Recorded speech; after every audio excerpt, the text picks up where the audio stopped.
Welcome to Hanging Out with Robert, that's me. This video is composed of things that I tinkered with throughout the day.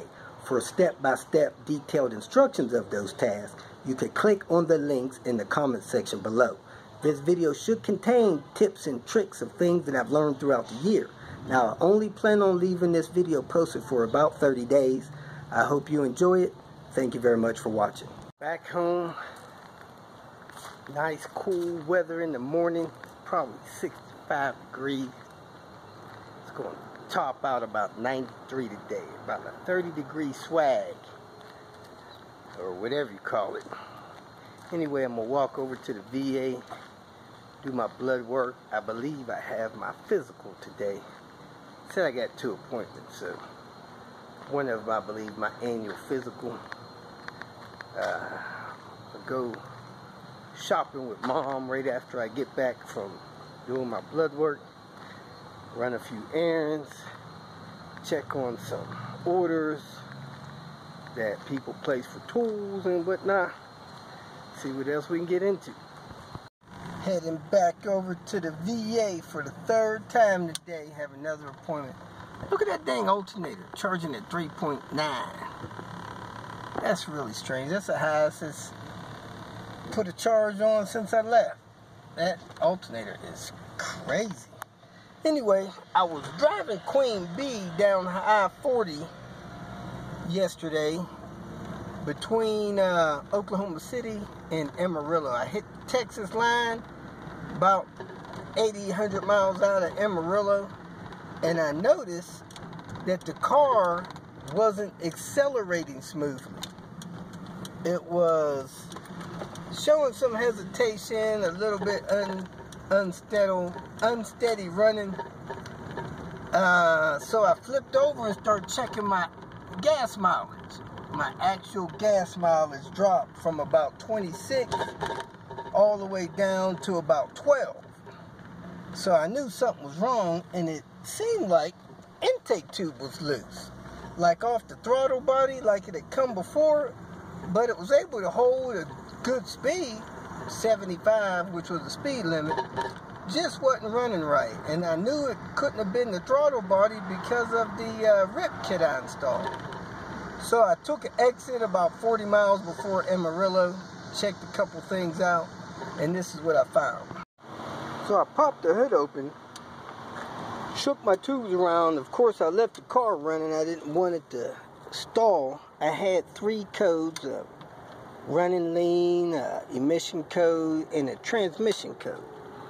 But I came down here and looked, and it looked like this throttle might have been pinching this tube here. It was under there like that.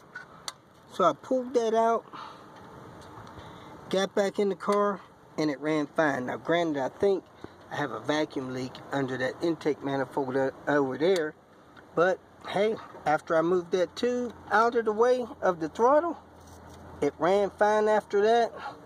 I poked around on a few other things, no more issues. So I didn't even shut the car off. So hopefully that was it. I hadn't had any problems since then, but probably within the next couple of days I'm going to replace the intake manifold, the exhaust manifold, and that turbo wastegate. I'm out here in the junkyard to get a few parts, and man, a couple nice looking 850s out here, and I got a call from somebody that wants to part out an 850. So anyway, let me try to get the part I need probably off this S70 and get out of here, since I'm gonna check in with that guy with the 850 parts car. One of my viewers wants a handle from this car here. It's on the crush row, so I think I just might cut it out instead of taking it out gently, because it is a little work taking it out gently. So let's see what I do here and try to get out of this place, see what new cars they have down the end and work my way back. Boy, it's almost 100 degrees out here. I need to get out of here. Well, since the car is on the crush row, I took it out quick and easy. Didn't want to do it the long way. Let me move on, see what else is out here, and run a couple errands. Kind of strange here at Pull Apart. We have 3 new 850s within the last couple of weeks. This red one, which is a 95 NA. We have a silver one, that's a 94 with a 5-speed. Then we got, looks like a 93 that's silver. So there's a few 850s at our Pull Apart. Hard to find most of the country. The other day somebody was claiming that they couldn't get the back of their P80 wagon to lay down flat. This is the same on all 850 and V70 cars. Oh man, this door seems jammed, maybe locked. Let me get in here and see if I can get this door open. Show you how to do this. Very simple process. Open the door. You pull the latch to lift the seat bottom cushion up. Push it forward. This seat's back a little far. Not sure if it'll go all the way down. Lift the headrest up, fold it down, unlatch the seat, fold it forward. When that pushes down like that, that seat is flat. Now how somebody can claim that that is not all the way flat is beyond me. So, that's how you get the seat to lay flat. The other side does the same thing. Let me see if I could lower this headrest, get the other side down. I think this passenger seat is actually down a little, back a little bit too far to do this. Nope, that one laid down as well. So there you have it. The seat's laying down totally flat in a P80 wagon. I'm here at the Blue Dragon. I guess we call this one of my neighbor's car. It's an 850. Needs some TLC, heater core, starter, coolant reservoir, gas tank, pump, nozzle, cover.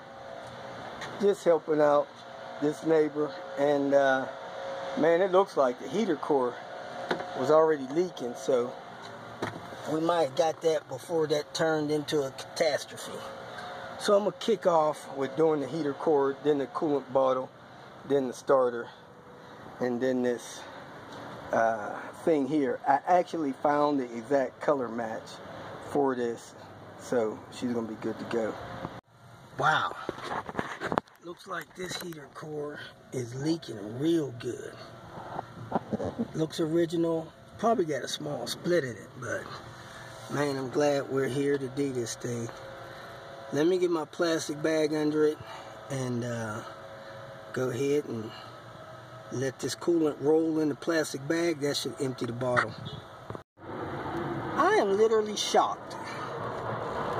Of all the sermons I preach about heater cores, that there's another heater core out here that needs to be replaced. Leaking, flat out leaking. This car is days away from blowing the head. You know, somebody asked me, or acted like they were shocked that there's people out there that still don't know my name in the Volvo ownership community. And I really say probably about 15% of the P80 owners know me. So if there's 100 850s on the road, 15 of them know me, 85 don't. Just a fly on the wall. And this thing feels heavy. But as you can see, the core was leaking up high, probably where it went into the aluminum. Surprisingly, the bottom really doesn't look cracked. So the core is just leaking where it's put together. Let me go ahead and swap this core out. Well, got another unbeliever here. Somebody evidently went on Amazon, ordered themselves a heater core. If it doesn't have that hole's going to have to be drilled. Same thing Ando did. Let's open it up and see. Man, people drive me nuts with getting parts I don't tell them to get. I should have checked this a day or two ago. Rejected this job. Yep, here we go. Another part that don't fit. Look, the hole's not drilled out. I don't know what to tell you. I think I'm gonna reject it. This thing is not the quality. So let me give her a buzz, give her the bad news. Spoke to the owner. She said that she got that from O'Reilly's. So if O'Reilly's orders you one of these Spectra heater cores, probably not gonna work. It doesn't even look like the crimps are good on that. See how that crimp on that side's laying down and the crimp on the sides over here are up? I just don't think this is a good product to be installing on your car. Replace the coolant reservoir bottle with a used one. As you can see, cracks in the top. Somebody JB welded the side in 2 places. That don't look smart. Has stress cracks in it. Stress cracks in the bottom. The sensor in the bottom looks messed up. Big old crack in the bottom of the bottle. It's just not a good situation. And there's the dumpster over there. I think I can hit that dumpster without hitting the car. Nope, I missed it. Heater core, starter, door panel, coolant reservoir. I had a heater core at my place, so I'm gonna use my spare. Crap, I didn't mean to leave those screws down there. Let me put this heater core in before I do anything else and get that passed, and then I'll get on this starter real quick. I'm about to do this starter on this NA 850. I pulled the intake tube off here, disconnected the hose going into the side of that tube, the 2 lines going to the PTC or the oil trap box. Really, this is pretty much all I do. There's a clamp right down here that holds this transmission dipstick in, and I don't pull a fan anymore. I disconnect the battery. I disconnect the 13mm off the back of the starter that I can reach right here. I put a 12mm way down there, get the back of the starter bracket off. Then I pull these 2 14mm. I push that starter toward the passenger side. I wiggle it out through this hole right here. I put the replacement in there that was tested good, and then I put stuff back together. Let's see how long it takes me. Last but not least, the fuel door. I don't know what kind of fuel cap she got on there, but it's probably not working out. That was the first one I got, that gunmetal gray color, and then I found the right color.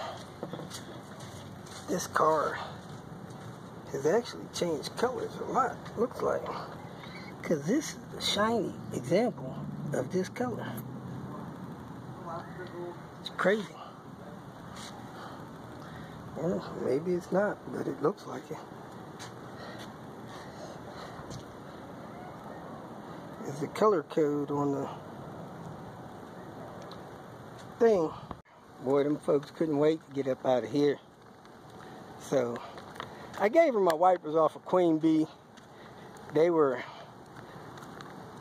probably got 15% life left.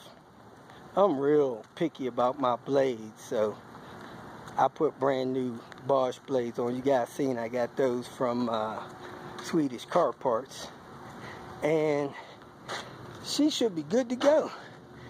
Now that she no longer has a leaking heater core and a fractured coolant reservoir and whatever else wrong with that thing.